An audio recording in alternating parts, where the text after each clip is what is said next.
Hello, everybody. My name's Rick McCutcheon. I'm a Dynamics 365 MVP, and I'm here today with Rob Jolliffe from Sabre. Rob, introduce yourself and tell people about Sabre. Hey Rick, nice to see you again. It's been a while. I'm Rob Jolliffe from Sabre Limited. Sabre is a Microsoft Dynamics Business Central partner located in Ontario, Canada. We service the entire North American market, so we're not limited to our regional area. And we have a couple claims to fame. We have an app on AppSource called Sabre ETO, which is designed specifically for the engineer to order space. And we also do fixed fee implementations as a VAR. So we do fixed fee manufacturing implementations in a couple of different subsegments in engineer to order related to our product that we have in market, and then also in the print industry through a print ISV solution called PrintViz, which is from Denmark, that we are major resellers of in North America. So Rob, tell us a little bit more about sort of the history of Sabre, because I always kind of knew you as the nav guy, and then you moved into the Business Central world, and now you're doing these fixed fee projects, which I find really, really interesting. So tell us a little bit about the history of the migration of Sabre. Well, I started the business many years ago servicing a different ERP system, and then got recruited by Microsoft to sell Great Plains. Went back to them a few years later and said, "Why did you recruit me to sell Great Plains?" They said, "Why did we recruit you to sell Great Plains? You should be selling nav." So I became a nav partner. That's how you and I met. And more recently, a Business Central partner. But the path towards the fixed fee was really something that Mark Stewart and the people at Neural Impact now, but back then it was the Cloud SureStep program. They really got me into that, and I just jumped in with both feet.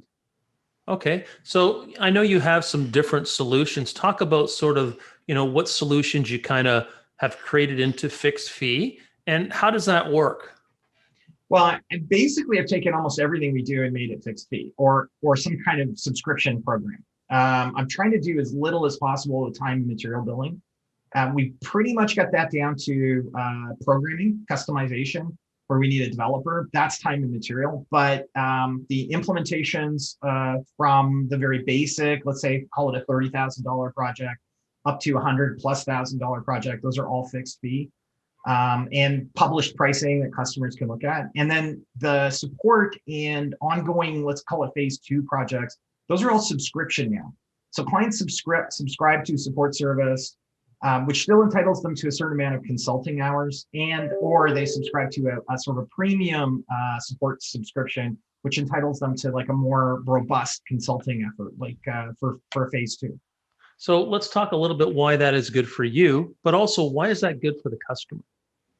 Well, I like it because I never get billing complaints anymore. I mean, customers always used to complain about the bill. They would find any reason to argue about a couple hours here or a couple of hours there. And we just don't have that anymore. That's completely eliminated. Makes it very, very easy. I always felt uncomfortable making customers pay for my mistakes. And so the idea that I now have a fixed fee and I can make an effort to try and reduce my costs and find ways of doing things more efficiently. And I don't have to pass those savings on to the client. So I like that. And the clients like it because they're getting a really structured, clear, obvious kind of pricing model. Like to them, it's very clear. They know what they're getting. They don't haggle. That's one of the best things about it is we almost never had a client come to us and say, "Well, can you reduce the price?" Like, this is the price, and they love it. They prefer it over. And I guess they can understand the pricing and budget for it, so it's not a surprise halfway through the project. Right. I mean, like, our goal is never surprise the customer. Like, we want them to have like what we put in front of them at the beginning of the project is what they're going to pay. There's always the variable of that programming customizations. Everybody wants a little bit, but we try and tell them to tamp it down, and it becomes partially their responsibility to keep control over it. You occasionally get the client who runs away with it, and they're like a kid in a candy store. But most of the time, we're doing our projects for maybe half the programming we used to do in the time and material, but for the same client. Yes. And you're focusing on the manufacturing sector? Absolutely. Yeah. There's 3 types of manufacturing we focus on. So I'll call it production. which could be anything. That's a little bit more open-ended. And the second, which is a much more precise or specific focus for us, is engineer to order. Engineer to order companies have a lot of engineers. They design some kind of machine or product for a client and they sell it. And it's usually almost a project. So it's project manufacturing. And our solution in AppSource is specifically for that. We have a couple of other partners we work with occasionally, especially GP partners who are moving into Business Central. And we'll let them resell either as a white label or just the Sabre brand, our solution, and we coach them on how to make sure that customer stays retained. Like making sure that customer stays with that partner is really critical. And if they don't, then nobody's going to want to do business with us. And we want to make sure that they see the value in using us as a subcontractor. So when we start to look at sort of this process, from a customer perspective, how do you sort of figure out what the requirements are going to be if you're going to go into fixed fee? Well, the customers have to self-qualify in a way, right? We have a catalog offer that we give them. There was another area of manufacturing we do, which is the print manufacturing space. So I have a commercial print manufacturing offer, and I have a label manufacturing offer, and I have engineer to order offer, et cetera. I have a group of these, and if a customer doesn't fit it, I have to turn it away. Like they really do have to fit, because if they come and they want to do the project in their own way, they want to use their own project management methodology, they're kind of out of spec for our approach. We can't do that. That'll burn through money for us. So the customer pre-qualifies themselves. They come to us and they say, I've looked at your YouTube channel and watched your videos. I've read your marketing pieces on how you do your projects, and we feel like we're a fit. And that's where we begin the conversation. So if we start to look at where you want to take this next, like how are you going to expand this program? Well, I think the first thing is the marketing we've been doing is generating a lot of inbound leads. And I believe it's because of our industry focus and all of this content we're creating. I think we have about 200 videos or 150 videos on our YouTube channel. We're trying to add another 2 or 3 a week.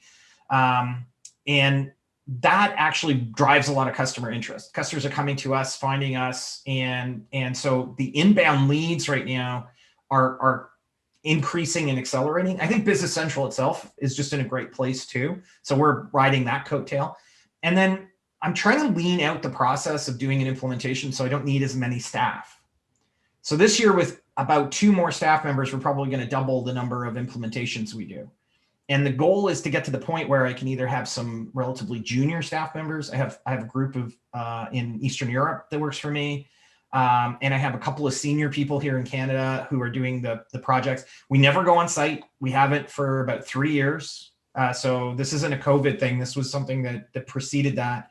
The projects are very streamlined, very, process oriented. Like we're trying to put in a methodology that we're going to follow, and then streamline that so we can do more implementations with the same team. Well, Rob, I think you're kind of headed for the future of our type of implementations in the Dynamics world, where customers want to say, okay, Rob, you do this print manufacturing product, bring it to me, and then we'll just tweak it a little bit, right? We want something that's sort of pre-built that I can use, and I want to get up and running, and I want to get up and running fast. Yeah, I think that's exactly what customers are looking for. They don't like the term customization. And I almost have to explain to them, occasionally you need it and it's okay, but we're going to try and avoid it as much as possible. And that's what they want to hear. They want to hear you're out of the box. You've got something that's just going to work for me. I'm not going to have it customized. They also want to hear that it's specific to their industry. And I think that's like, I was listening to a podcast the other day, and the consultant was saying that a lot of customers are experiencing a problem where it's a one-size-fits-all implementation in these fixed fees. We're not one-size-fits-all. If you don't match our requirements, we're not going to take you on as a customer. And so that, I think, is really critical. That is something that helps convince the customer we're the right place to go, because they know they're getting something specific to their industry with industry experience behind it. Okay, Rob Jolliffe, thanks for your time today, and we'll be checking in again what's going on with Sabre and your fixed fee projects. Thanks, Rick. Nice to be here.